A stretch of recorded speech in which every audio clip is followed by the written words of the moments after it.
आज तो औरतें शौहर की इजाजत के बगैर कहीं भी चली जाती हैं, शौहर के हुक्म के बगैर कहीं भी चली जाती। शौहर काम पे निकला, इधर ये निकल गई, इसके घर बैठ, उसके घर बैठ, यहाँ जा वहां जा। याद रखें, अगर शौहर मना कर दे तो बीवी को ये हक नहीं कि वो अपने बाप के घर भी जाए, अपनी माँ के घर भी जाए, क्योंकि निकाह के बाद, शादी के बाद माँ बाप से बड़ा हक एक औरत पर उसके शौहर का होता है।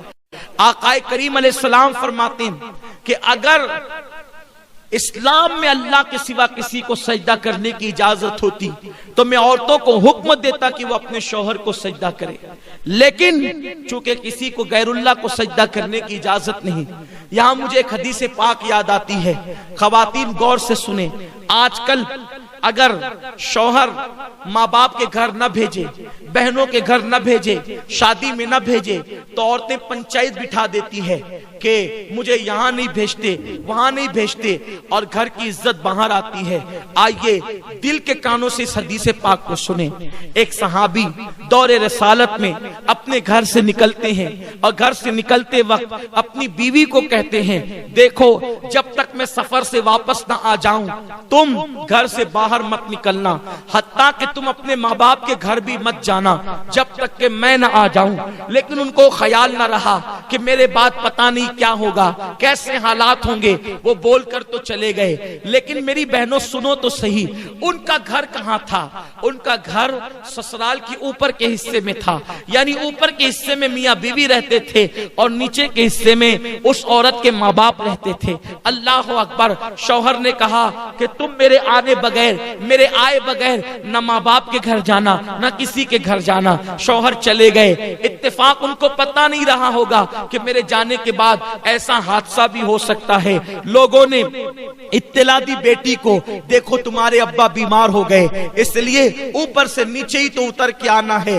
उसने कहा कि मेरे शौहर ने मना किया है कहीं जाने के लिए, इसलिए मैं नहीं जाऊंगी। अल्लाह अकबर। जब तबीयत ज्यादा खराब हुई, तबीयत ज्यादा सीरियस हुई, तो लोगों ने कहा ऐसा लगता है अब तुम्हारे बाप बचेंगे नहीं, उनका इंतकाल हो जाएगा, जरा आकर अपने बाप को देख तो लो, दो बातें तो आखिरी में कर लो। मेरी बहनों आप समझ सकती हो, जब बाप मरने वाला हो तो किस बेटी की तमन्ना नहीं कि वो अपने बाप से बात कर ले। मगर कल की औरतें शौहर की कितनी फर्मा बरदार हुआ करती थी, खावन की कितनी फर्मा बरदार हुआ करती थी। उस औरत ने कहा मैं पहले एक काम करती हूँ, जब तक मैं अल्लाह के रसूल से इजाजत न ले लूं, हुजूर जब तक इजाजत नहीं देंगे मैं अपने माँ बाप के घर नहीं जाऊंगी, क्योंकि मेरे शौहर ने मना किया है। अल्लाह अकबर। उसने एक शख्स को भेजा कि जाओ अल्लाह के महबूब से पूछो कि क्या मेरे शौहर ने मना किया है घर से बाहर निकलने के लिए, तो मैं घर से बाहर निकलकर अपने बाप की को देख सकती हूँ, बीमार बाप की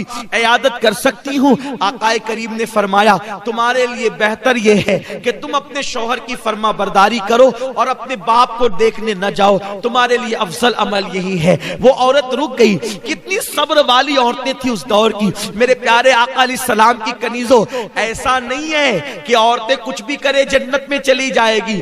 जन्नत में जाने के लिए कुर्बानी देनी पड़ेगी। मेरे प्यारे आका अलैहिस्सलाम की कनीजों, उसके बाद कुछ दिन गुजरे, खबर आई तुम्हारे बाप का इंतकाल हो गया, जनाजा तैयार है, आखिरी सूरत तो अपने बाप की देख लो, आखिरी शक्ल तो अपने बाप की देख लो। उसने कहा अब जरा देखो, एक बेटी अगर बाप का इंतकाल हो जाए और बेटी बंबई में रहे, दुबई में रहे, सऊदी में रहे, वो वहां से फौरन दौड़ती भागती आती है, अपने बाप का आखिरी चेहरा तो देख लूं, अपने बाप की आखिरी शक्ल तो देख लूं, मगर कुर्बान जाए। ऐ खातूने जन्नत की कनीजों, उस दौर की औरतें कैसी थी, उन्होंने हुजूर के फरामीन को कैसे सीने में बसाया था, उन्होंने कुरान और हदीस पे कैसे अमल किया था। एक शख्स को भेजा, जाओ आका से पूछ करके आओ, मेरे शौहर ने मुझे माँ बाप के घर जाने के लिए मना किया है, क्या मैं अपने बाप की आखिरी शक्ल देखने के लिए जा सकती हूँ? तो आकाए करीम ने फरमाया उस औरत के लिए अफजल अमल यही है कि वो अपने बाप की शक्ल देखने न जाए और अपने शौहर के फरमान पर अमल अमल करे।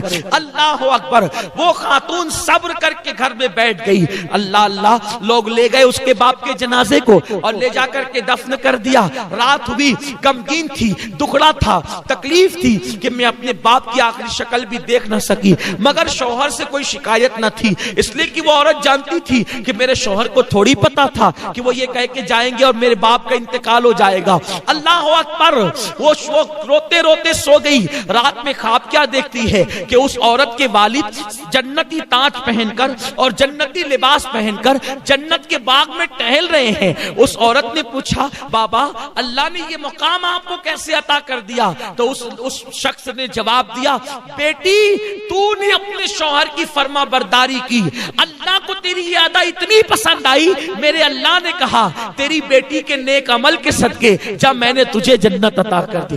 अमल बेटी ने किया है और बेटी शौहर की फर्मा बरदार बनी तो उसके बाप को जन्नत मिल गई। ऐ खातून जन्नत की कनीज हो। इसीलिए मेरे आका फरमाते हैं, चौथी चीज जो औरत अपने शौहर की फर्मा बरदारी करे, वफादारी करे, शौहर को राजी कर ले, ऐसी औरतें जन्नत में जाएगी और आठों दरवाजे उनके लिए खोल दिए जाएंगे। ये नहीं शौहर गरीब है तो भाग भाग के आ जाएं, शौहर गरीब है तो उससे मुतालबात करें, शौहर गरीब है तो उस पे इल्जामात रख के माँ बाप के घर बैठ जाएं। नहीं नहीं, ऐसा नहीं होना चाहिए। गरीबी अमीरी लगी हुई है, दौलत आज किसी के आंगन में है, कल किसी के आंगन में है। वफादार बीवी अल्लाह की नजर में भी इज्जत पाती है और दुनिया की नजर में भी इज्जत पाती है। दौलत की कोई हैसियत नहीं है। माँ बाप ने जिस घर में तुम्हें बिया दिया, अब उसी के साथ अपना निबाह करो, दूसरी तरफ नजर मत करो। ऐ खातून जन्नत की कनीजों, चार चीजें पैदा कर लो। पहली चीज नमाज की पाबंदी, दूसरी चीज रमजान शरीफ के रोजों की पाबंदी, तीसरी चीज पर्दे और हया की हिफाजत और चौथी चीज शौहर की फर्मा बरदारी। जब चार सिफतें तुम्हारे अंदर पैदा हो जाएगी तो तुम खुश नसीब होगी। अल्लाह तुम्हारे लिए जन्नत के आठों दरवाजे खोल देगा और कहेगा जिस दरवाजे से चाहो जन्नत में दाखिल हो जाओ। अल्लाह पाक आप सबको अमल की तौफीक दे। दौरान गुफ्तगू कोई गलती हो तो अल्लाह माफ फरमाए। मुझे उम्मीद है आप इन चार बातों को सीख कर जाएंगी और आप इस पर जरूर अमल करेगी इंशाअल्लाह, और वक्त निकाल के नमाज पढ़ेगी इंशाअल्लाह, और पर्दे की पाबंदी करेंगी इंशाअल्लाह। मुझे उम्मीद है कि आप इन बातों को अपने दिल में बसाकर दूसरों तक भी